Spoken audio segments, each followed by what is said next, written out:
RH, quer saber como voar no trabalho? É só usar a Flash. Com a Flash, você concentra toda a gestão de pessoas em um único lugar. Faça a admissão dos colaboradores e solicite mais de 8 categorias de benefícios. Ah, e você ainda pode fazer todo o controle de ponto. Conheça o novo onboarding integrado da Flash em flashapp.com.br. Olha o contra-ataque aí, vem que vem o time avançando rápido pela linha de campo. Bola dominada no pé do camisa 10. Ele vai pra cima, passou pelo primeiro, passou pelo segundo. E bateu a grande área, vai chutar. Bateu, é gol! Que golaço, minha gente! A experiência de futebol mais autêntica já criada pros games. Junte-se no 5x5 Rush, a nova maneira de jogar com os amigos e leve seu clube pra vitória. EA Sports FC 25. Dê tudo pelo clube. Já disponível.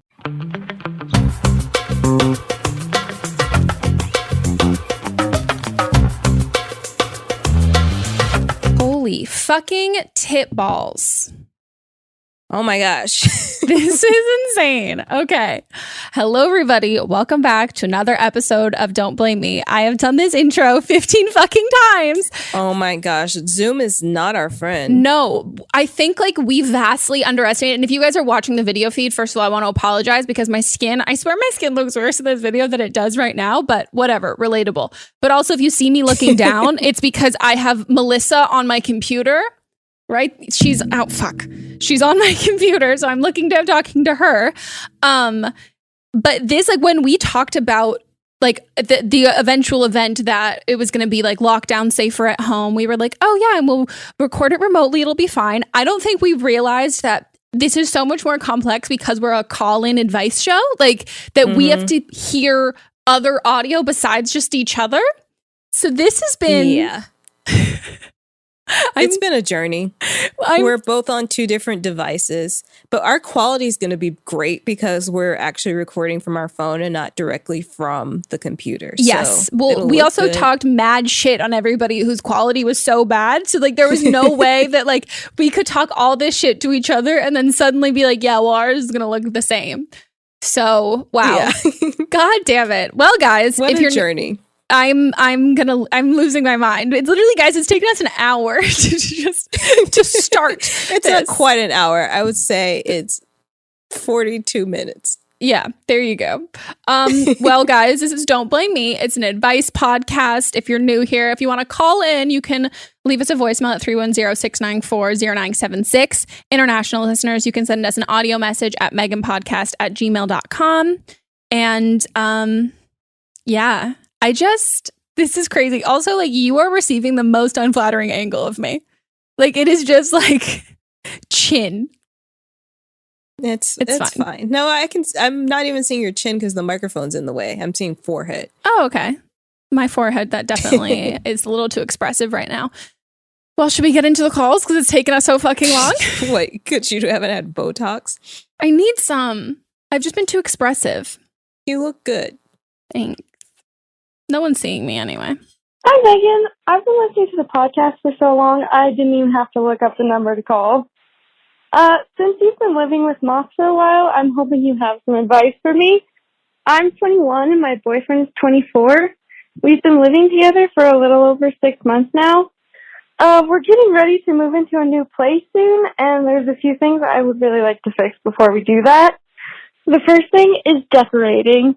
I did most of the decorating for this place, but of course we picked out a lot of the stuff together. Lately he's been making comments about how he thinks our apartment is too girly, which it's not, and that he wants to pick out some of the stuff. I'm fine with that compromise, but his idea of decorating is like displaying all his Patriots gear and putting out his NFL beer cans. Am I being unreasonable for not wanting that in my apartment? The second thing is he sucks at doing chores. His excuse is always that he works all day and he's too tired, but isn't that the life of every working adult? His other excuse is that he pays for more of the apartment because I'm just a student and I don't make as much money as him. I don't think it's unreasonable for me to ask him to do the dishes and take out the trash, regardless of how much more he's paying a month. Whenever I've tried to talk to him about it, he either gets super defensive or he says I'm right and promises he'll get better, but then he doesn't. If you have advice on maybe different ways I could try to talk to him about it or what I could do, it'd be greatly appreciated. I'm rushing to call before he gets home from work, but thank you. Oi. Oi, oi. Okay, first let's touch on the girly apartment because we have pink chairs in our apartment. And I completely understand his thoughts and feelings. And I even actually had one of Monts' friends, his girlfriend, who they just moved in together. When she came over here for the first time, she was like, how is there no like Broncos jerseys on the wall? Like, how did you get away with like all of like, it's so meticulously clearly you? And here's what I'll say. Anything that is not, like I will, when we were decorating or whatever, I would send Monts like everything that I liked. I will also say the issue is also like I lived here first. Like he moved in with me. So there was a lot of stuff that was already established as like my stuff. But like, so I got the pink chairs because like we got in like he was like being stupid or something about something. And then he finally was like, okay, we can get the pink chairs. But for anything else, I would just pay, like if it's something that I would get him, if he liked something, then cool, that's great. Like I'm not going to get anything that he's like, no, I absolutely hate that. Like I would send him everything. But if it's something that's not his style or is not what he would choose, but he still is okay with it, I would pay for it. Like I wouldn't ask him to pay for something that he doesn't like. So I think that's like, I would say that's the compromise. Like if your boyfriend's thinking that, oh, it's too girly, I really don't like this stuff, and he's also splitting the cost for things, like there's certain things that I bought and other things, like I've like in the guest room there are pink lamps and some pink fuzzy throw pillows. I bought those.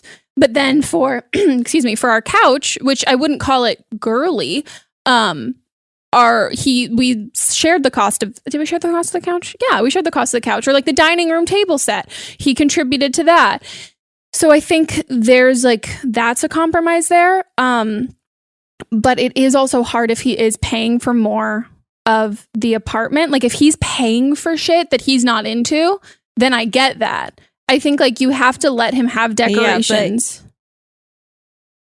Yeah, I think the problem with the paying for more, he's saying that he shouldn't have to do dishes. No, so that's what I was going to say. I think if he's like, if I'm going to use the same, I think if he's like paying for more of the rent, that makes me wonder if he's paying for all of the decoration stuff. But if he's paying more for the rent, that like doesn't matter. That doesn't excuse him from anything. Like if he's paying for more of rent, then you guys should move to a place that's cheaper that you can split 50-50 then. Like I don't think that there's I agree. And yeah, that doesn't make an excuse. But also it's fair like to say that just because he's paying more for the apartment that he doesn't have to do dishes. No, he's saying it like you're a housewife. Like he's hiring you for or hiring you like as like he's paying more, so therefore he's like reaping the you benefits. To clean like like that's like not she's the cool. house cleaner. Yeah, no, I think that's not cool or fair at all. No, but I think like then figure out with him what are the chores. Like divvy it up, like decide what he's going to do. Like, cause the two ones that you mentioned were doing the dishes and taking the trash out. Those are the ones when Monts and I were establishing, okay, what chores are you going to do? What chores am I going to do? Those are the ones that he was like, that's what I'm choosing to do those. And like, yeah, I'll still have to remind him, but I think there's compromise on either end. Like if it takes a little bit of time, if you're someone who needs to clean up every single night and he might not be, it might have to be, if he would want to clean up once a week and you want to clean up every single night, maybe it's okay, 3 times a week, twice a week, and like building up and finding that compromise for both of you. But maybe dishes and taking the trash out are the two things he hates the most, and he would rather do laundry and sweep. Like, so find out that stuff and divvy it up. Otherwise, if he doesn't want to do anything at all ever, then you should be getting paid because then you're babysitting. Like, yeah, like it's just not.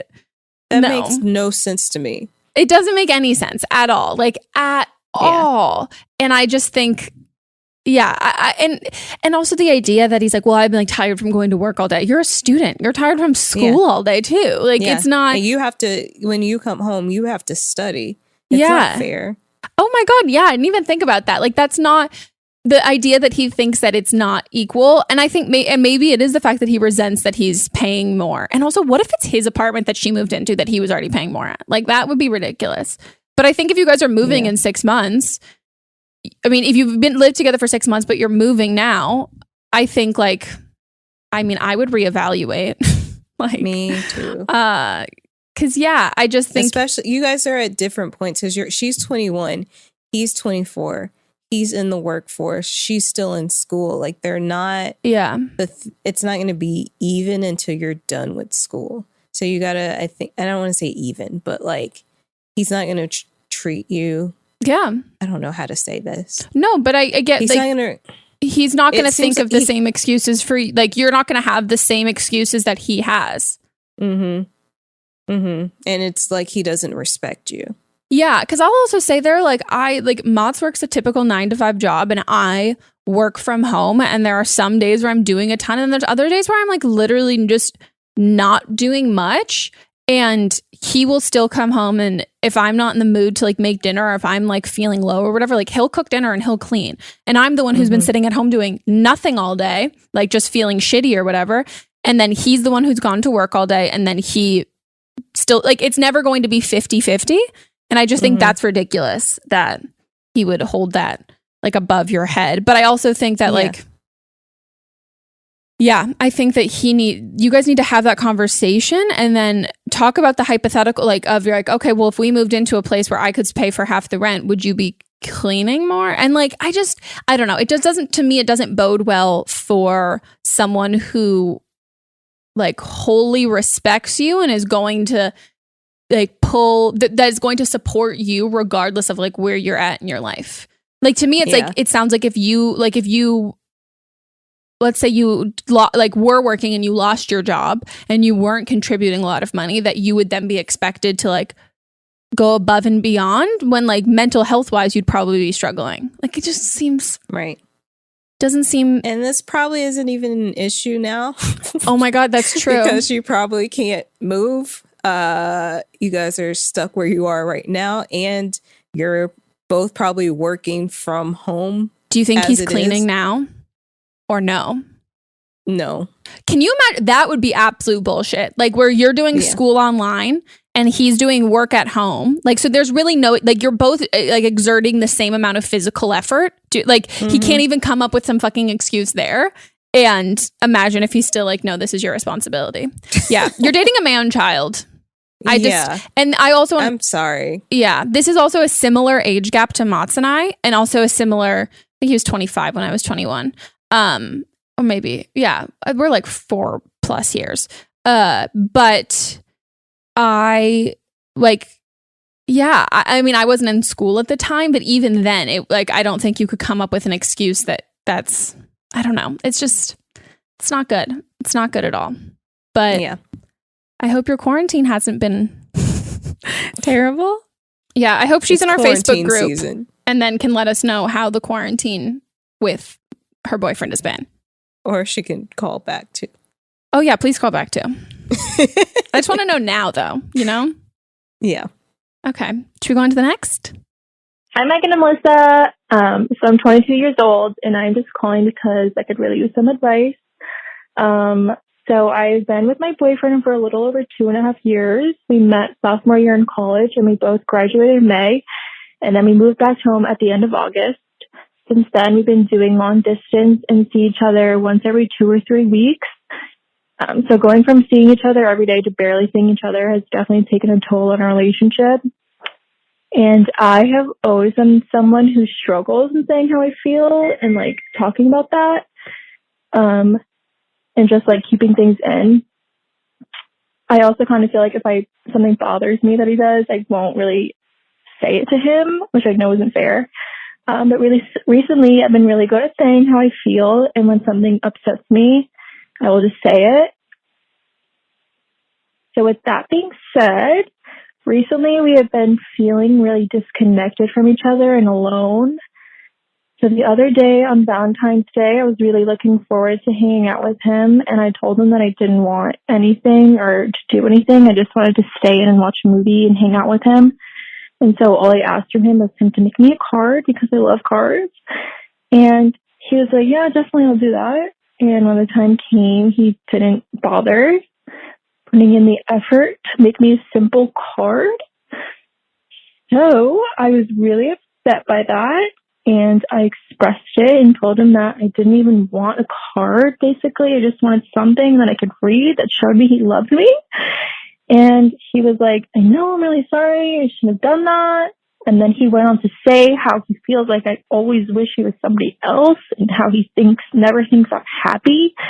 And so I told him that a lot of times when he upsets me, I'll just keep it into myself, and that's not saying anything about him, but it's more just about my issue. And then so I just let it get to my head, and then I shut down. It's definitely not fair to him. And so I told him that I wanted to talk about it so we could both be on the same page and get back to how we were. And he basically just shut me down again and said, well, I don't know what you want me to say. I always feel like I always feel the same way about you. I don't know what you mean by getting on the same page. Like, I've always been on the same page. And basically just shut me down. And then it got me feeling really guilty for feeling some type of way because he said he doesn't feel the same way. So I guess I'm just asking your advice about what you think I should do or say to him, because I feel like nothing I say or how I calmly try to have a conversation with him, he always just takes it so personally. And like, no matter what, I'm always wrong. So yeah, thank you. And by the way, I'm a Leo and he's a Gemini. Okay, thank you. Love you. Bye. Okay. I relate to, okay, first thing I would say is the issue with keeping things in and not communicating with your partner. It is going to be absolutely impossible for them not to take it personally, because if you don't communicate with your partner, the message that sends to them is, I don't think it's worth it to tell you this because I don't think you're going to change. Or I don't think you're going to adjust for this. So if you don't tell him that, it's because it's not because of that. Like, it might be any other reason for you, but for your partner, they're always going to receive it as, oh, it's not worth telling me this because you're essentially kind of just like brushing it off and shrugging it off and not being like, oh, I think he's better than this, or I think that this was a misunderstanding. And like, you're just not giving him the opportunity to like show you that. So I totally understand how he's feeling that way. I would also say you saying like, we need to have a talk so we can get on the same page. And as a fellow Leo, I understand it's just a little dramatic and ominous. And so I think like, as opposed to like planning to have a conversation, just start having a conversation, because I think that probably freaks when you say like, hey, we need to talk. That is like the epitome of like freaking someone out.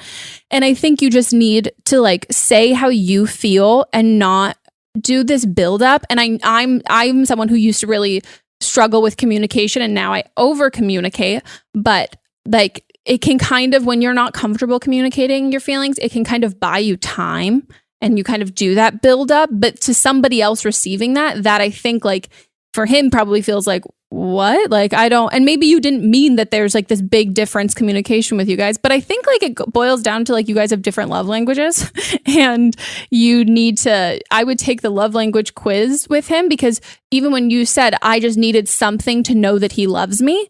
And I think for you, your love language might be gifts. Like, you might need, he can tell you he loves you all this time and he's saying his feelings haven't changed, but you're not receiving it because it's not in your love language. I'm sorry. She's telling him exactly what she wants, but he's not doing it. She just wanted a card, and he didn't even do that. But what was his response? Did he just just forgot? It wasn't even that he didn't forget. She didn't say he forgot. He just said, "Oh yeah, I should have done that." Yeah, I guess I want to know what his reaction was. Like, if his reaction was like, "Oh my god, shit, I totally forgot," then.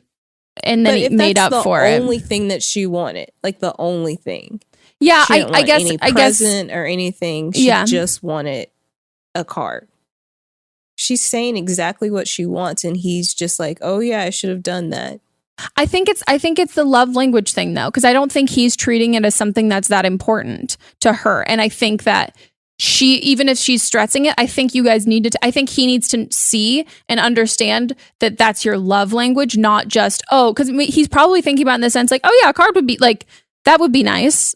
And not in like this is going to mean so much to her thing. And maybe, because you've said that it means a lot to you. Maybe he needs to see it in like, again, a stupid way of, not love languages are stupid, but in a way that hey, this is how, or even just telling him like, this is how, for me, I really love like a token of love. Like I love something tangible that I can hold that like really has a sentimental value to it. I would say that, because I mean, I'm giving him such the benefit of the doubt, because the only thing I asked for Valentine's Day this year was flowers, and Monts didn't give me flowers and forgot. And like, but it wasn't a huge, but for me, that wasn't like my love language. And I would then tease him about it later, but it wasn't like such a huge deal. And I wonder if your boyfriend kind of treated it like that. Like, oh yeah, no, I don't want anything. I just want to hang out. And he took that as number one priority, just wants to do this. And then you're like, a card, like all I want is a card. Like a card would be nice. And he just tuned out after the first part of it. And maybe he didn't realize how important it was. I do think his response to like, not want to say confrontation, but you guys arguing is a little like fatalistic, of being like, well, I'm doing like, I don't know what you want me to do and all of that stuff. I think you guys, that's what bothers me, is because she keeps saying exactly what she wants, and he's just not. But she's saying that she's not usually really good at communication. So it takes a little bit of time. And I think you guys are like the prime example of a couple who could benefit from therapy, because I think that you guys have been together for a while, and if your communication has gotten better, this is something that I definitely struggle with. My communication wasn't always awesome. So even now, and this was something that has helped Monts and I so much in therapy, was that like now when I do communicate, he will spend a lot of time like trying to look under and like like the layers of it. Cause from before I wasn't super upfront, and he would have to do some digging to kind of decode what was underneath what I was saying. And now it's a lot of, okay, I've unlearned these behaviors of not communicating. You need to unlearn these behaviors of not thinking I'm communicating when I am communicating. So I think you guys could benefit from therapy for that. I just think you guys are so, even though you're doing better at communicating with your feelings with him, I don't think you're communicating with each other at all. Yeah. You know, like they're not, I don't think, I agree with that. I don't think they're hearing what the other's saying. They're just taking from it what they want. For the first time ever, it doesn't really sound malicious on either end. Like, I think you're both being like fair. I just don't think that either of you are really understanding what the other one is like saying or wanting, even though you're both expressing it, which is like, that's the other complicated thing. Cause it feels like, well, obviously he should understand because this is what I'm saying, but I don't think he's interpreting it like that. Or maybe he is, and he's just like a total loser. And then you'll go to therapy and figure that out. That's how I feel. And you can still do therapy, visual therapy. What's it called? Virtual therapy, telehealth, all that stuff. Like we're doing right now, but it's not therapy. Hi, Megan, Melissa, and guests. So I'm 20 years old, and I've been with my boyfriend for unofficially, it's been way over a year, going on 2 years, but officially it's been about like almost a year. So my problem is with this girl that he's been friends with for, longer than he's known me. Like, they grew up together. She lives in his neighborhood, that type of thing. But she is like 2 or 3 years younger than I. But I just get the vibe kind of that there's something going on, or like there used to be something going on. But every time I ask him about it, he's always just like, no, like I always see her as a sister, blah, blah, blah. So I was fine with that. I was like, okay, whatever. But I met her and we all hung out together. This was quite a while ago. And I just felt like I was honestly third wheeling on their date. And I was just extremely uncomfortable the entire time. They were very flirty and touchy, and it was just really uncomfortable for me. I kind of let that go, and I was like, maybe I'm just being crazy, whatever. That seems to be a trend in our relationship, by the way. But then I went through his text because something about her still didn't sit right with me. And I found this one text where he called her babe. He was like, babe, let me know if you're coming over. And this was well when we were dating. And after we told each other we loved each other, whatever. Also, he is my first real boyfriend, and I lost my virginity to him. So it's kind of hard for me to like see all these red flags, Anyway, so then I still didn't feel well about that. I confronted him, and he was like, that must have been a typo. And I kind of let it go, even though I just was like, I feel like I'm being stupid, but I let it go. And then I went through his Snapchat because, again, still wasn't feeling right to me. And he said very sexually suggestive things to her, you know, like referring to having her nudes and like stuff like this, and some really weird stuff. And it was very obvious that like there was something at some point. So I feel like I've been lied to. I told him basically if this happens one more time, like I'm done, I can't do it anymore. But I'd love to hear you guys' thoughts on if you think I'm being stupid or what. I'm being crazy. Like, I don't care. Please just give it to me straight. Love the podcast. Thank you guys so much. Bye. Being crazy. All the information is there. He's been lying to you the whole time. She didn't even say, and he admitted, that they like had slept together. But also, it's not even just that they had a past. Like, he's definitely cheating on you. Like with her actively. Like currently, right now. Yes.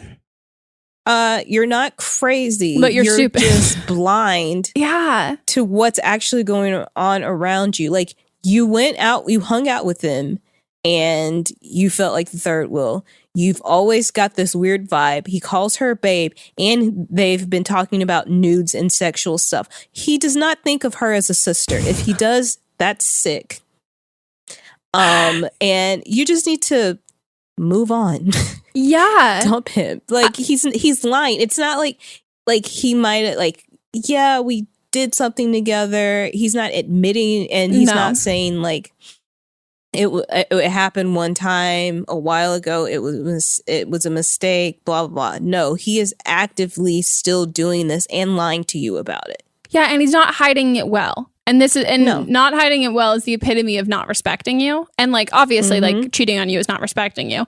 But like not hiding it well, and just like the fact that you hung out with her and they were doing that blatantly in front of you just shows how much disgusting. And like the fact that they definitely talked about it after, and she was like, oh my God, your girlfriend like literally has no idea. Like that's so crazy. Like they're talking about you being stupid, which I say out of like love. Like I say this out of like being like, I hope clearly you've seen all of these red flags and you're addressing them as red flags and you're still in the relationship and you want us to tell you that you're being stupid. So we're telling you that like you're being stupid. Like this is not. Yeah. And and as somebody who like Leo and I refer to each other like brother, sister.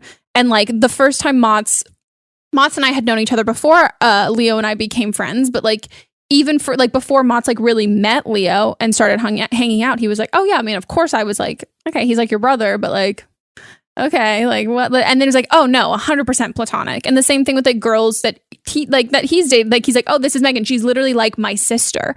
And there's nothing, but there's no, you don't do that with like friendships that are like that's not how, if you refer to someone as your sister like that, like he's just doing that as like a cover up in a way that's not how people who refer to each other, their friends, like, oh, this is like my brother, this is like my sister. And if they act like that, they're fucking, then they're fucking.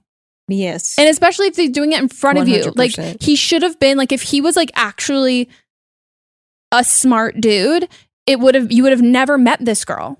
Like, why did you even meet her? Like, that's the part that's like, I think because it's under the guise that this is my sister. And no, he but just do but what he shouldn't wants in the open.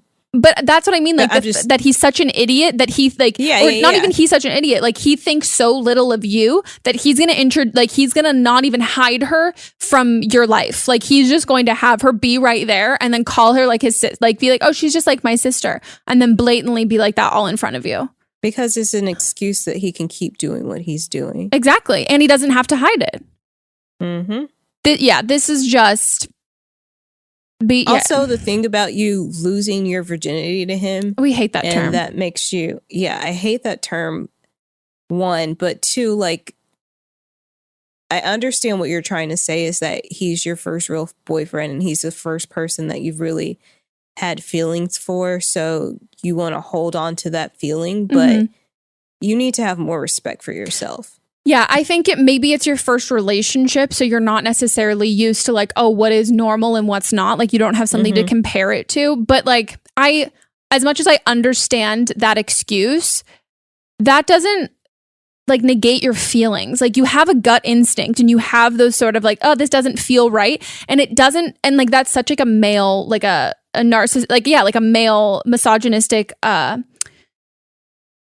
narrative of being like, oh, well, like you don't have anything else to compare it to. And it's like, I don't need something to fucking compare it to. Like if it doesn't sit right with me, it doesn't sit right with me. It doesn't need to be like, oh, well, I've never had any other boyfriends. So like, I guess like maybe this is just how it goes. Like not saying that you're like, that's how you're thinking about it. But to me, that is such like a male thing put in your head, essentially, of being like, oh, well, like, you know. I gave this to him. You didn't give anything to him. No. He was just the first guy that you had sex with. Exactly. He was the first person that stuck their penis. It's the first person that you had penetrative sex with, assuming, or whatever you did. And that's it. And that's like, literally, I don't even think about, I like hardly ever think about the first guy I ever slept with, who was like my first boyfriend, my first love. Never fucking think of him. I'm like, don't really give a shit, like at all. Yeah. He does not own anything that I didn't give him anything. He didn't take anything from me. And he doesn't have ownership of that. And I also think that there's like, if you want to put any importance on something like that, put it on the last person that you sleep with. Like that's the last person that you choose to spend like that's who you want to sleep with for the rest of your life. And here's the thing, even people who put like the concept of virginity on a pedestal, change the narrative. You can, again, if you married or like you ended up with the first person you ever slept with, it doesn't matter they were the first person, they were the last person. Like it's still the same, it's the same fucking thing. Like that's the part that I think is so like just dated and dumb. And I think you need us to tell you that you're being stupid and you're not being crazy. And again, women being crazy in these situations is the epitome of guys telling you that you're being crazy. And if this is like your first, like you had sex for the first time with him, and if he was your first relationship, then it is directly him telling you that you're being crazy about being worried about this sort of stuff. Because I don't necessarily foresee like if you've had a conversation with him about it and he's reassured you and been like, oh, don't be crazy, blah, blah, blah. It's gaslighting. And then you go on to then like find fucking like him referencing her nudes and calling her babe, and him saying babe is a typo. Disgusting. That is the worst excuse I've ever had. Baby is the only other one. Exactly. And that's like, again, I think of the only males that call me babe. I don't even think my mod's like never fucking calls me babe sometimes, but like you call him babe. I call him babe, but like the only other guys who call me babe are gay.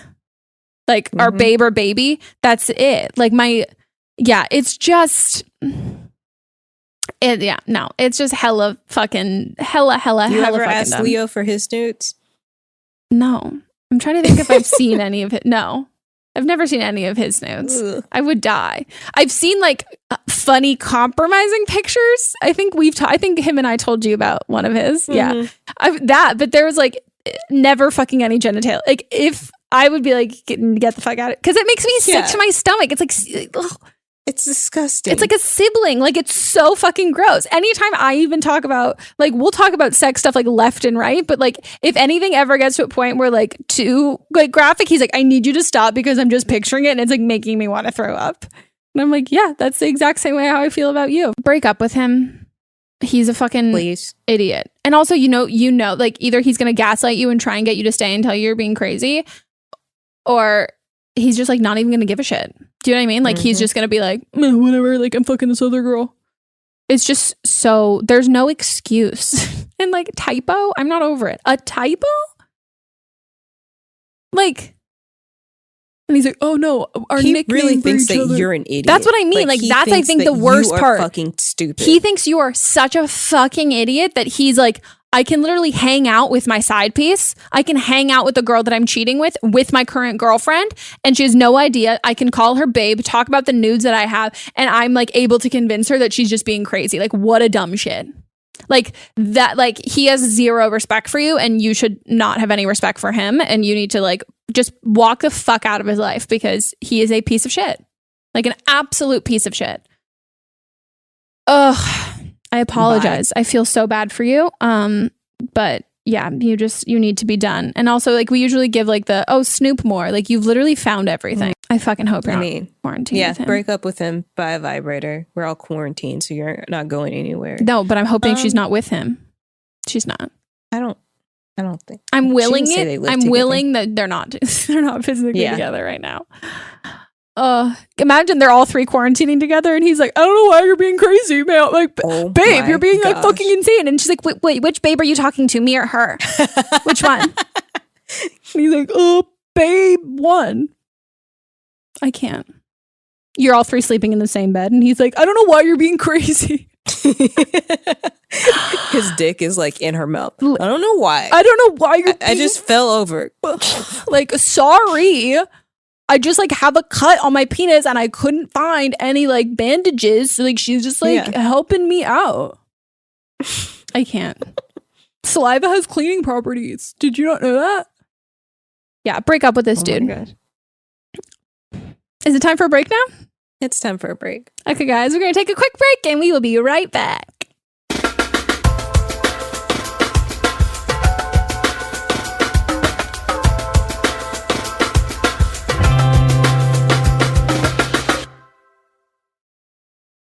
Hello, everybody. We are back from our break. Did you miss us?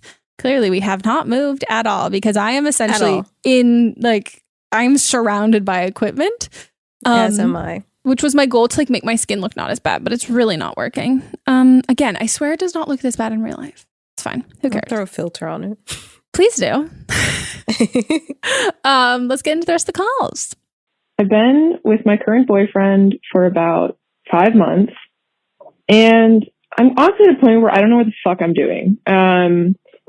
He hasn't said I love you. I don't know if 5 months is a long time or not a long time, like if I should be worried about that at this point. But, you know, he's terrible at texting. He's not very responsive. I've told him before that it annoys me. And he says he understands, but it's kind of becoming a point where I don't know, am I just high maintenance? Am I being psycho when I text him and he doesn't respond for multiple hours and I know it's just because he's playing some video game? Or is that something that I should be chill about and I should be able to just go with the flow and not be so quote unquote crazy? Because I feel like that's a pretty popular thing, you know, popular portrayal that, oh, some psycho girl that's super high maintenance and like, oh my God, he didn't text me back in 5 minutes. He must hate me. I really don't want to be that bitch. So I can't tell if I am being that bitch or if it's within my rights to say, hey, like you don't give me enough attention. The thing is that he'll do one super sweet thing for me maybe, and then kind of use that as like a, well, I mean, I did this nice thing for you, so why are you mad? And it's, in my opinion, it's like, well, you can't just do one nice thing for me once a month and then use that, you know, to ignore me the rest of the time. So basically, what do I do? Like, is this guy fucking with me? Is it a red flag that like he hasn't expressed deeper emotions after 5 months? Or do I just need to chill the fuck out? I don't know. I'm sure that your feedback is going to be brutal, and that's what I want. So yeah, love the podcast, and thanks for listening.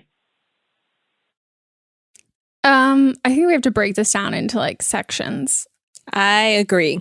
So 5 months. If we had a board, I don't think is ridiculous that he hasn't said I love you at all. No, but also on the other side, I don't think it's that long too. Like, have they actually defined what their relationship That's is? what I mean. Like, I think like 5 months, most people I know, like dating 5 months, you're not even like necessarily exclusive yet. Or, I mean, you might be exclusive, but like you're not boyfriend, girlfriend.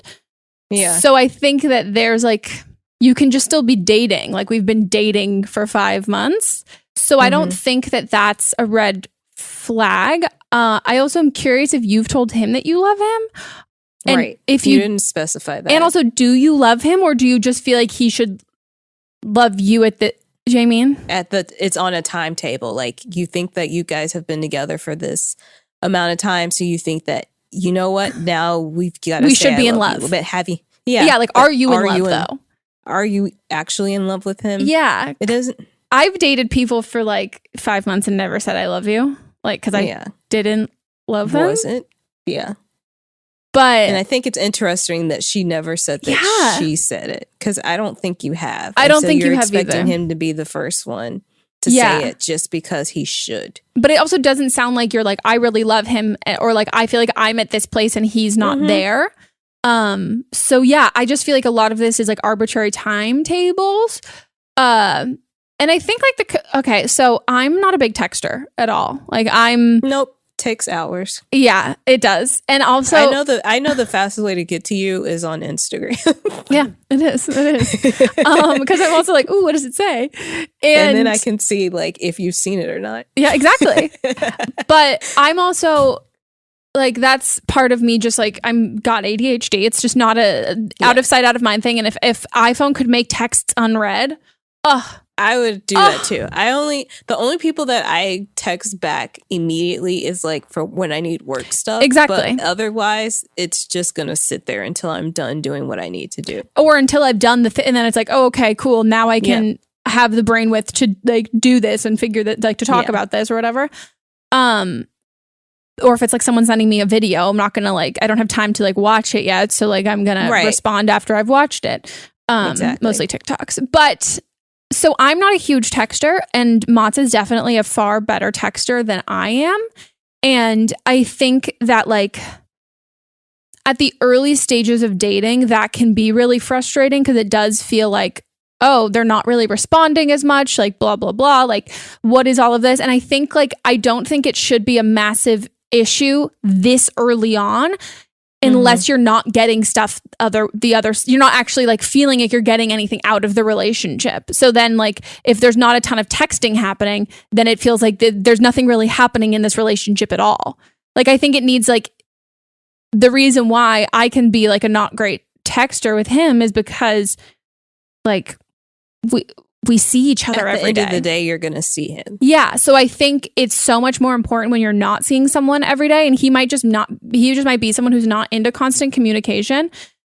So like the whole like psycho crazy thing, like we literally just had the last call, like that's a narrative that like men have used to like describe women. And also even if in the situations where you're like, well, I don't want to be that bitch, you're like, he's not texting back after 5 minutes. That bitch, quote unquote, is only the reason that way is because her ex-boyfriend, like the last guy that she dated, made her be like this. Like even if it's in like a quote unquote healthy, normal relationship, and they have those triggers, it's because of another dude from a different fucking relationship. So no matter what, it's not like on you, or even if it is on you, like on the person who's happening to, then more likely than not, that's like familial, like hysterical, historical, like daddy issue, mommy issue, drama, abandonment shit. Yeah, so, the only that bitch that we recognize here is the kind that Lizzo speaks of. Yes, it's empowering. That bitch. Yes. That like you want to be that bitch. We never want to have like, let's just like erase the narrative of like I don't want to be that bitch. No, you always want to be that bitch. Yeah, you are that bitch. You are that bitch. That bitch is a goal. It is not something you want to avoid. Like she is the best. So, but I do wish I kind of understood in what kind of texting are we talking about? Because if it's just like carrying on like a conversation throughout the day, some people just aren't huge texters like that. And maybe it's, as opposed to that, you guys have a FaceTime every day, or like you talk on the phone. I prefer. Me too. And I think that's how, like, there's only a couple of people, and that's long distance friendships that I will text every day. Like my friends who I see like in LA, we'll like text when we need something, or if I like send you something funny, but like we don't catch up on text.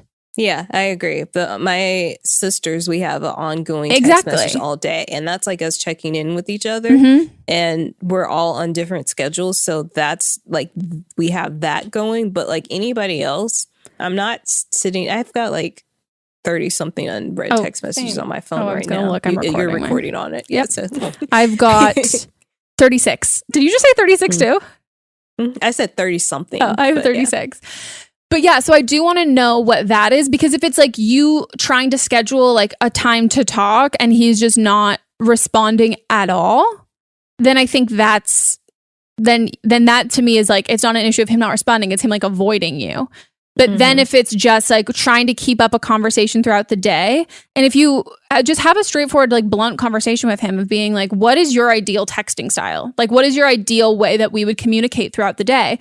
And if he says, like, I will give you, I like calling you in the morning and like calling you at night, and then like maybe 1 or 2 check-ins throughout the day via text, then And then maybe yours is you like from like start to finish, wake up to like go to bed, just a constant steady texting conversation. I think you guys need to manage, you both need to manage your expectations, because I don't think either of you are feeling like fulfilled by what it is. I also feel like there's so much of the excuse of like, oh my God, playing video games, like this guy playing video games, not responding, blah, blah, blah. I know that video games can be addicting. I mean, Monts just got an Xbox, but to be fair, I'm more addicted to puzzles than he is to the Xbox. But I do think that the amount someone texts you doesn't indicate how they feel about you or how much they care about you, unless their actions are like they don't care about you.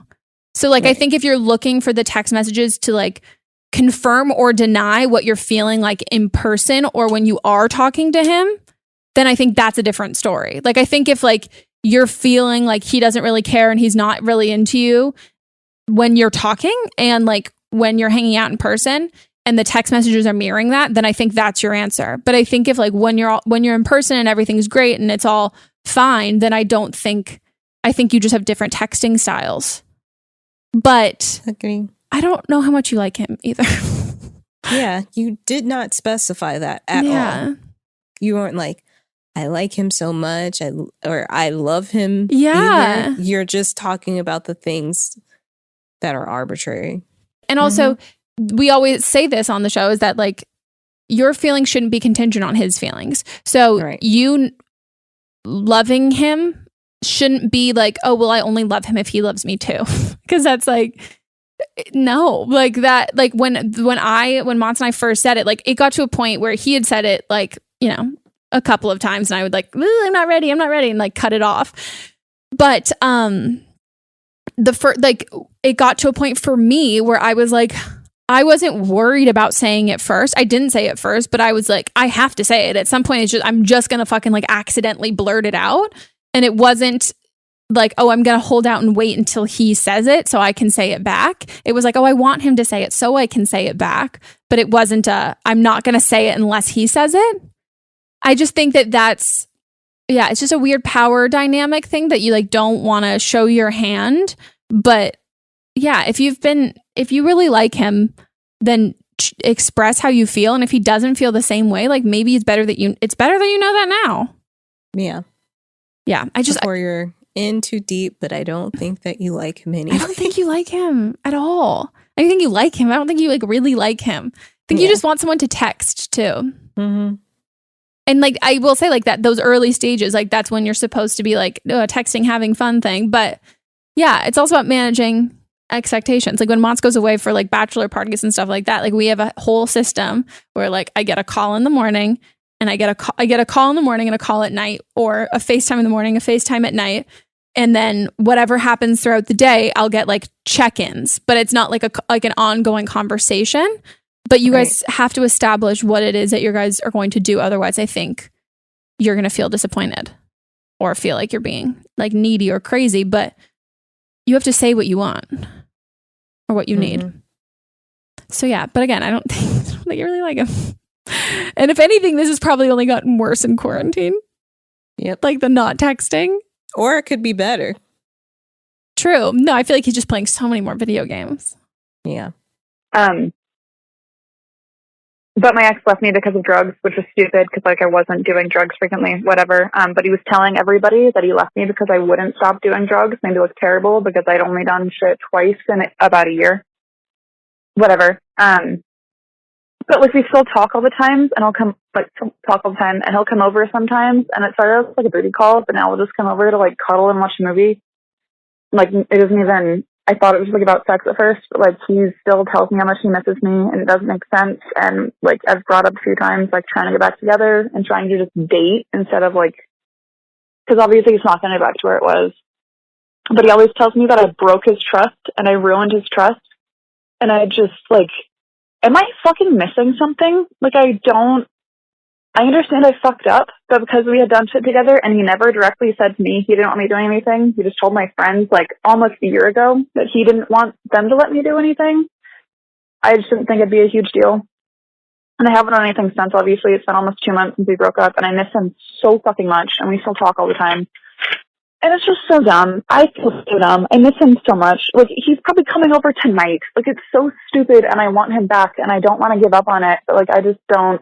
I know it's my fault we broke up, but I still can't see that it's my fault we broke up. And, like, I don't know. He's always going to tell me to forget about him. I don't even fucking care. I just wanted to get this out, and I thought this would be a good place to do it. So, thanks.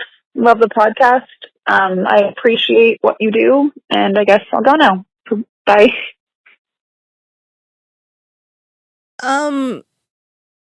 First of all, that's a fire sign if I ever fucking heard one. But like, what? What drugs? What drugs? Yes. How are you missing him if you're seeing him every day? Drugs. You guys did stuff together, but then he got mad that you did stuff with your friends. I have so many questions, and my number one just, question is sped out things. What drugs? Like, what drugs? Because, like, heroin, okay, I get it. And if, like, he was using too, and, like, now he's not using, and, like, let's say it was, like, heroin, meth, like, fentanyl, like, anything, like, any opiate. Like, let's say it's an opiate, pills, whatever. And if you guys were, doing stuff together, and then he was, like, he stopped, and then he told your friends, hey, I don't want you to do this anymore. And then you continued to do that. I would understand, not in like oh, you broke my trust, but in like oh, I can't, I'm sober. Like, I'm not doing. She didn't say any of that. And you also didn't say the term, you didn't say using, you kept saying doing drugs. Yeah. And doing drugs usually is like such like a decoding language. Using drugs is not like, that's like shrooms, acid, like LSD, like weed, Molly, ecstasy. Like, using is like you said you did drugs twice, and that's not like in the last year.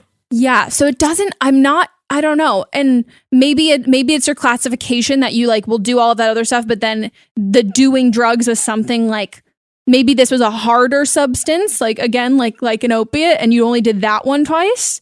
But like, I just need to know what that is, because like, to be fair, that fully changes it. Because if it is, oh, you guys were both like using, he stopped using, he's like working towards sobriety, and he can't be with someone who might not, like, it doesn't sound like together. What? But they're still together. That's what I don't get, though. But if like him saying like, it's like an arbitrary thing of being like, oh, I can't be in a relationship with someone and like have like the reason that they wouldn't be using is because I asked them to, versus them not wanting to. Do you know what I mean? Because like, if you ask someone who's like using to be like, please don't use, if they stop for that, the likelihood, you have to want it. Like, if you want to get sober, you have to do it for yourself. Yeah. And so if it's like he doesn't want to be in a relationship with someone who's not taking that seriously, but again, it's just like the term, like, to me, this sounds like you guys like were doing ecstasy at concerts, and then you did, like, he didn't want you doing it with anybody else, and then like you went to like a fucking rave with your friends and like did acid, and he broke up with you. Like, that's what it, like, that's the most logical explanation of my point in my mind. I get that, but I don't understand. Okay, so it started, how long has this third relationship step gone? Because it was first like he was mad, and then telling everybody that you guys were doing drugs, and that's why you broke up. But then you started having booty calls, and now you're cuddling, and he's coming over every day. Like, how long has that been going on? And why do you miss him if you're still doing everything that people do in relationships, except for maybe like going on dates, which seems like that would be the next step, but we're all quarantining right now, so maybe you aren't seeing him. I don't know. You better not be seeing him. But like, also, how did you break his living together trust? Yeah, because she did drugs behind his back. But like, did you say like, you're right, I'm never gonna do, like, guys, when you call in, please give us all the information. Yeah, this makes no fucking sense. Yeah, we can't give you help if you're not gonna give us all the information that we need to. Well, I think a lot of the time people don't want to. you don't want to like not incriminate yourself, but like you have to own up to the stuff that you've done in this, because like also to be fair, even if you like say everything that you've done and like you don't sugarcoat it, like we still might be on your like we're not always gonna tell you that you're being dumb in this situation. Because this is what I don't get. Like if he let's say it's like acid, like it's like hallucinogens, and you guys were doing it together, and then he was like, hey, like don't do this with anybody else. And what was your reaction was like, okay, I'm not going to do it with anyone else. Like, what was his reasoning? Why? Because that's controlling. Like, if it's not like, I am not cool with drugs and I'm not cool with anyone I date doing drugs.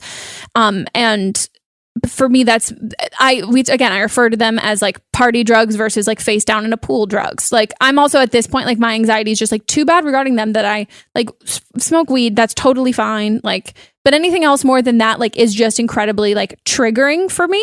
And so it's that, but I'm not doing drugs with my partner and then saying, but you can't do them with anybody else. Because that's a control aspect. It's not like I have like trauma related to drugs, or I have someone in my life who's like passed away from like addiction, and it's something that really like is it's like a deal breaker for me as someone who does that, regardless of what drug it is. But it's not that. So to me, it just sounds like weirdly controlling. And then also you being like, I know that I broke his trust, and like, I know that I fucked up, and like, this is my fault, and like, I'm the reason why our relationship broke up. But also like, I'm not really understanding that. I think that's like the rational part of your brain that is like trying to like break through all of this to be like, yeah, it's ridiculous for someone to ask me to only do something with them. Okay, that sounds like anti-monogamy, but like a recreational drug, like it's not okay for me to like, that's like being like, it's not okay, like you like don't eat meat with anyone else, only eat meat with me. Like it's not something that's exclusive to relationships. Do you know what I mean? Like, or even like stereotypical like movie style of like, oh, sex and like holding hands and all of that stuff. It's not like quote unquote relationship stuff that he's asking you to keep exclusive to your relationship. He's asking you to keep doing drugs exclusive to your relationship. And to me, that sounds like, oh, did he have a bad experience with someone else, like doing drugs and like an ex-girlfriend, and then she ended up cheating on him or something like that. But I just think it's very weird. Like, I think the whole thing is super, super weird. And again, unless like he's no longer doing drugs and that's what it is. But like, and also like he told all of your, like, he sounds like a shitty dude. Like he told all of your friends like, oh, she can't stop using drugs. And like you literally did them twice last year.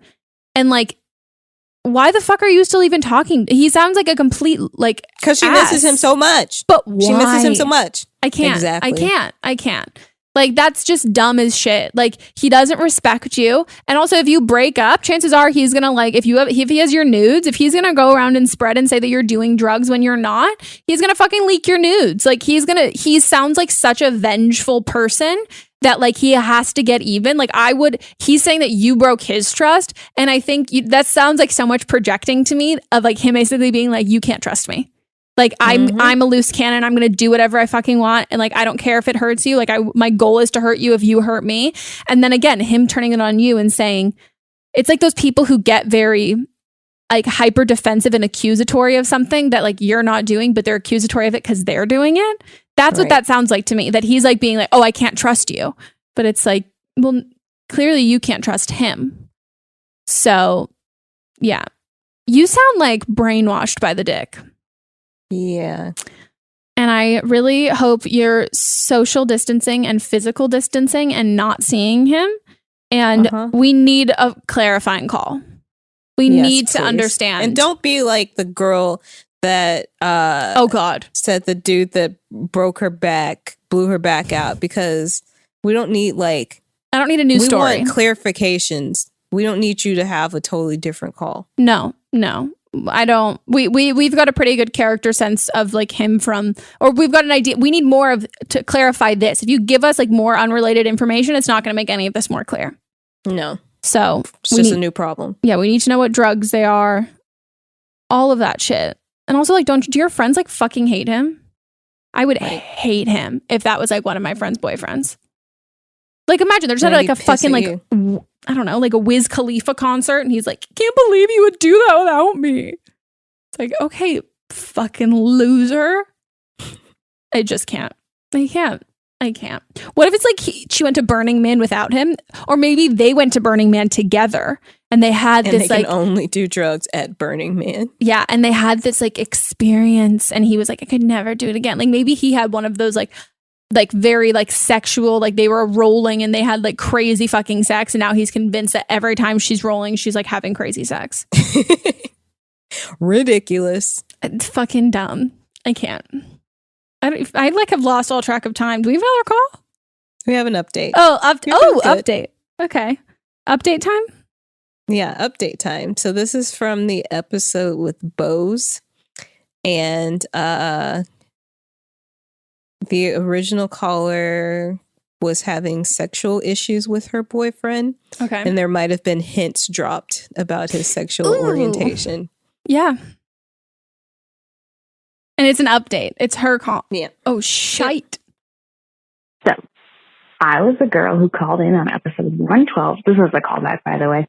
Called in on episode 112 where Bose is the guest and I'm the girl with the boyfriend who's super chaste and sexually shy, and everyone in the comments, and you guys thought he was gay. For clarification, this boy ain't gay. He's definitely very straight. But I have put together a few things since I first called in, and the easy answer to him to being so sexually shy is that there's more than just one answer, and they all stack on top of each other. So first, he was raised in like a super Catholic household, but like full abstinence was the expectation from day one, and he just had some hang-ups about sex in general. So secondly, we were each other's first for everything, so I literally had to show this man how to like unhook a bra and basically everything else about women. And third, like you guys totally hit the nail on the head when he said that he's the kind of guy who is so respectful that he's afraid to cross any kind of line, despite the fact that like I might not be drawing any, or I definitely wasn't drawing any. But yeah, he's like apologized before for like coming on too strong or like doing something that he thought was disrespectful. I'm like, nah, you're fine. Next, he actually does have some like body confidence issues that he doesn't like to talk about. So I kind of forget about them sometimes, but they'll come up every once in a while. And I feel like this is one of the main issues for him. So he used to be a full-time athlete, and then he quit to get a degree. So obviously like his body's changed when you're not working out all the time. And that led to like a lot of insecurities for him. So the whole conversation came about because I complimented saying like, damn, you're really sexy. And he literally stopped me in the middle of that sentence and explained that he was like, I don't feel that way. Like, I don't feel sexy, ever. And he's just very hypercritical of himself and nitpicks everything, especially like photos of himself and specific parts of his body. And he just has a genuinely really hard time feeling sexy. And I felt like this was important to explain just because I feel like this is the perception of men. And there's this thing of like all men are super sexually experienced and confident when it comes to sex. But I also feel like there's this other side where we give them like points for trying. And we're like, well, you did your best. It wasn't good, but it's all you've got. And I wanted to say that I think that there has to be something in the middle, especially when it comes to sex and relationships and between couples. Like, it's a process. You don't have to be like this fuckboy who's just great at everything, but you also don't have to like just resign yourself to being insecure and bad at sex or things like that. Like, it's a process. Like, you can grow, and it's something that you can learn from each other. And also taking into account, like, it's important to remember that your partner might have different hangups and issues and insecurities that you can work on together. But thank you so much for the advice. I really did appreciate it. And I love you all very much. Thank you. Bye. But I still think that she's now making excuses for him. Well, this is because also, people were saying he was gay. I was going to say, I feel like this callback is just defensive. And I don't say that in like a mean way. I think like it's so odd. I mean, you're saying that you hear our advice and that stuff, but I don't know. I don't feel like we gave you any insight that you, like, everything that you're sharing now, you didn't share the first call. Mm-hmm. And it's nothing that we brought up the body conscious thing and you're like, oh yeah, I know he is. Oh, you know what I mean? Like, it just seems like all of this stuff was there when you called the first time. But you didn't share it. No. And what you chose to share was talking about how he doesn't like going down on you, how and he's like surprised that you would do certain stuff and he doesn't know what his fantasies are. Yeah, weird. It's weird. And I think like, again, we need all the information when you guys call the first time. Because we talked about the like maybe like the religious aspect of it, and like any time like we have so many calls of people calling in. It's like like usually it's personal. Like I can't masturbate because I grew up in a religious household and I still feel really guilty about it. So there's all of that sort of stuff. But like you knew all of that, but you focused on this other stuff. So that like I think that you think that there's something else there besides what is there. And you got offensive because people were saying that he might be gay. He might be gay, yeah. And I mean, I just read another comment on that is that like he might have like some sexual trauma in the past, which again, also all totally makes sense. It's just like the specifics that you chose to include the first time around. I don't know, like that. The things that you specifically chose to include start the narrative of he might not be into you. And or like or into women, like into like cisgender female genitalia. Yes. And that's what that again, that's the specific stuff that you used in that first call. So that's obviously where everybody went, and like we didn't say it in the call. Like whereas like we're not gonna that's not our place, but like we implied it and like said that people in the comments would say that, which they did.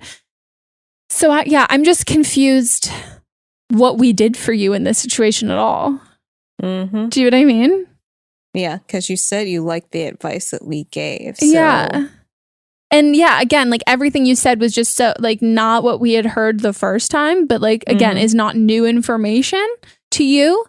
But that does like all like click and make sense how that would be like why he would like be more sexually shy. And like I don't think that there's I don't know, I don't agree with the fact that like your point of thinking that there's that stereotypically or like there's only two like mainstream ways for cisgender men to be, which is like a complete and total fuckboy or a lost cause. Like that's not anything that we have ever said. I feel like that's so opposite of what we stand by and like what we like talk about here. I don't think we've ever like deemed a guy sexually as a lost cause. And also like I think I don't know, I don't think you meant it to sound like this, but I do think like because like there was a lot of like you defending him being straight, then like having that be the alternative, like do you know what I mean? Like in the sense of being like no, he's not gay, and like why is it that like you're either like this fuckboy or you're a lost cause? And I don't think you meant to have there be a correlation between being a lost cause sexually and being gay, but it did a little bit sound like that. So I want to clarify for like anybody listening that that's like, I don't think that's what you meant to say or meant to sound like. And I don't think that's a thing at all. And I don't think that that's how it is. Like, I think like there's definitely like cisgender men who are incredibly like, sexually experienced and like sexually prowess, and that's totally fine. I think there are cisgender women and like transgender, like heterosexual, queer, whatever you are like whatever you want to identify, whatever your orientation, whatever you do or do not identify as, or whatever your genitalia is, and whatever it all is, like you can be sexual and you can be like a fuck person. Like you can just like it's not deemed that way. If we want to go into like the strictly like talking about like toxic masculinity and like heterosexual, like male cisgender heterosexual culture, I think of course there is that that's what the media has done, like this pressure of men to be like quote unquote masculine and extremely like manly, and they should be into women and they should be all of like it should be like really sexual and like they have all of that sort of stuff. But I think that's so dated and so not what we've ever talked about or stood for. So I think there is an in-between with everything. And I think like, you have to learn. And we preach that all the time of like guys who don't know how to go down on you. It's not we're not saying give up. We're like, but at a certain point, if like you're not getting your sexual needs met, it's not giving up because that person's a lost cause at all. It's just because that person's not the right fit for you. So I think that it's understanding that difference that, and I think like from the first call, you said that this wasn't a deal breaker thing and it wasn't a really big issue to you.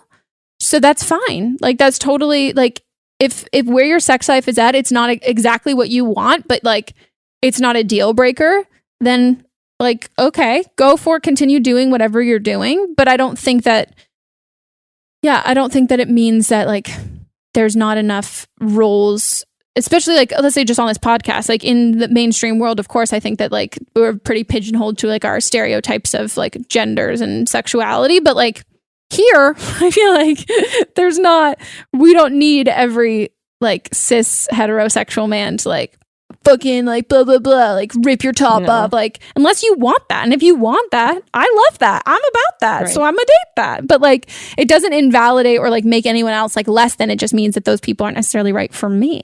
So yeah, so like what do you want? Like I don't understand. I think this is just defending the comments, but like yeah, I don't know. It does feel like you're kind of tying this up with like a bow, and like it's all like better and good now. And maybe you just need, maybe you did just need to kind of like hear yourself talk about it and register all of it. But, and also like if he's like not, I don't know. I'm just still like in the whole, like you talked a lot about the culture of men and expectations of men, but I think you also need to like understand that him saying eating you out is gross is like you're defending like sensitive men here, but like in turn that's like such misogynistic like culture. Women are like, vaginas are dirty, like that, like.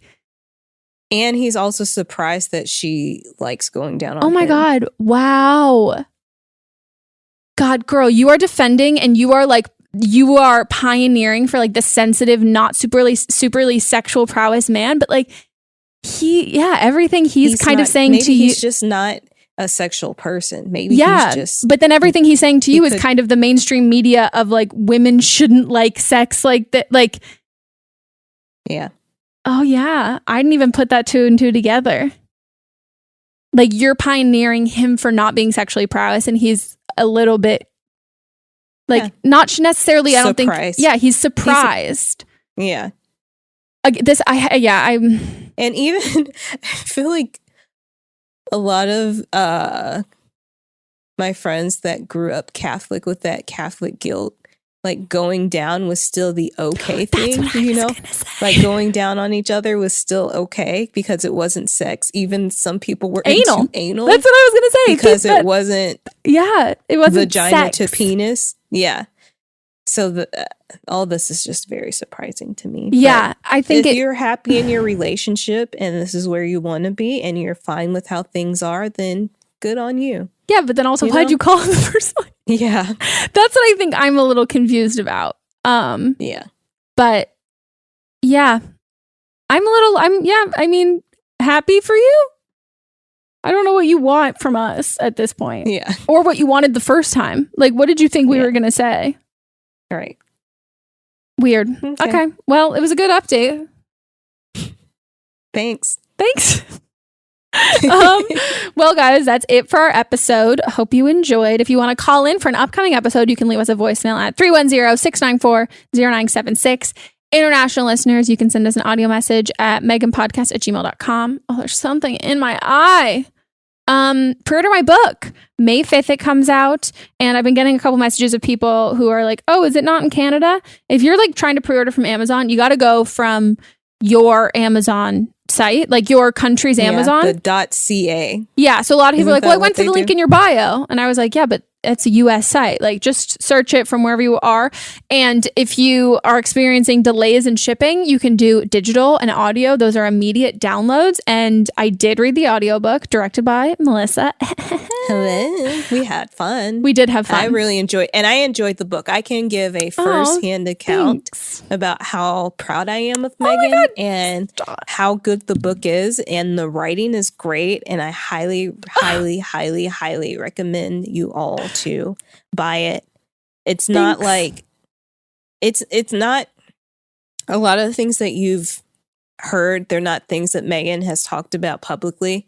So it's not like it's not just videos being regurgitated to you. Mm-hmm. These are new things that give new insight into life. And I don't even think you need to be a fan of Megan to enjoy the book.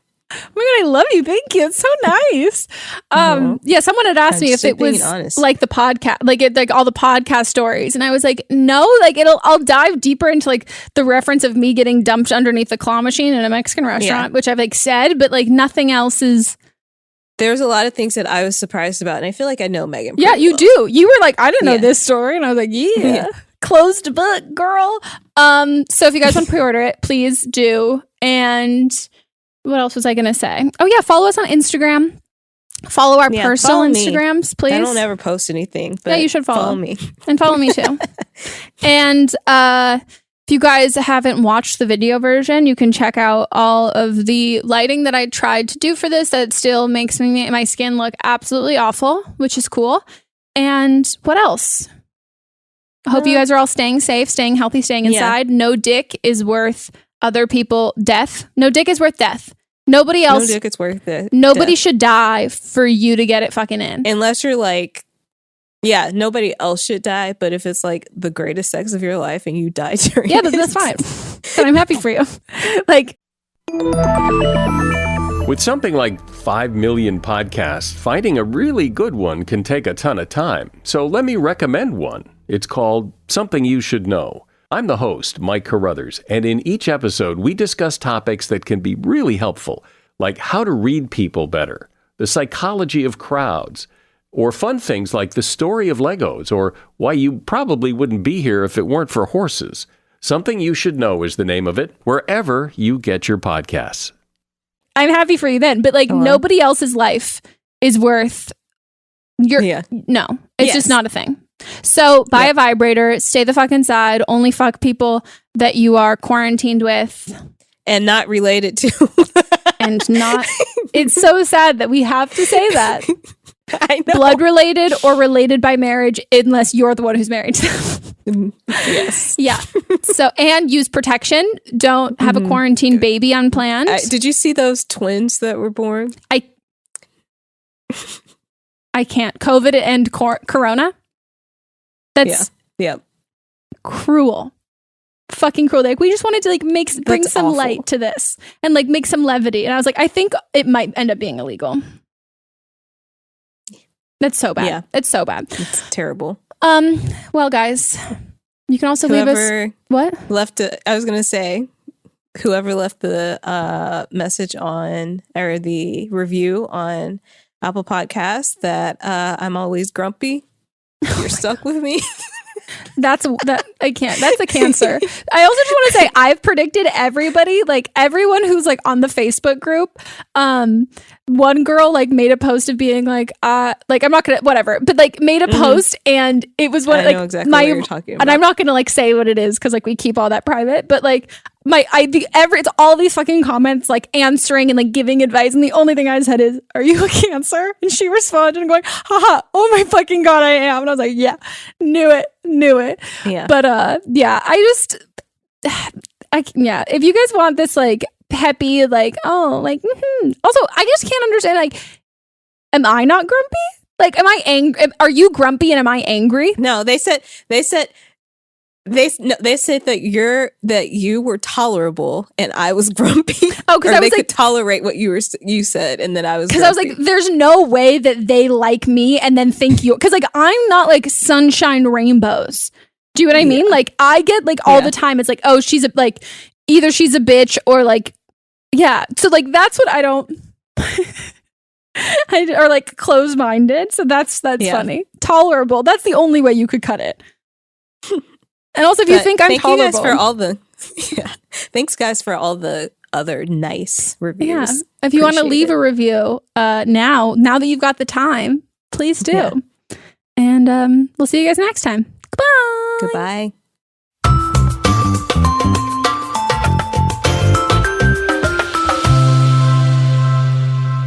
Don't Blame Me is a production by me. Executive produced by Melisa de Monts. Camera operator Amanda Lechner. And music by Ryan Hunter and Giacomo Picasso. What's up, everyone? It's Noah Daniels. Hey, y'all. I'm JJ. Hey, guys. It's Kat.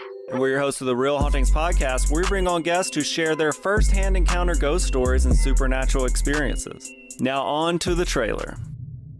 I've been warned to not tell this story, but I think because of the way it ends, it's okay to tell this story, because some people say that with certain entities, to like speak of them or talk about them or in any way like portray them as powerful will attract them to other people. The creepiest thing about it to me is a lot of times it would wait for me to notice it. Like, it would just lay its arm out like this, and then I'd be like, where is it? Where is it? And then I'd see it, and then it would just slither back. For more information on the Real Hauntings, Real Ghost Stories podcast, make sure you check out real.fm to learn more about our podcast and many other amazing podcasts. Contained herein are the heresies of Radolf Buntwine, erstwhile monk turned traveling medical investigator. Join me as I study the secrets of the divine plagues and uncover the blasphemous truth that ours is not a loving God, and we are not its favored children. The heresies of Radolf Buntwine, wherever podcasts are available.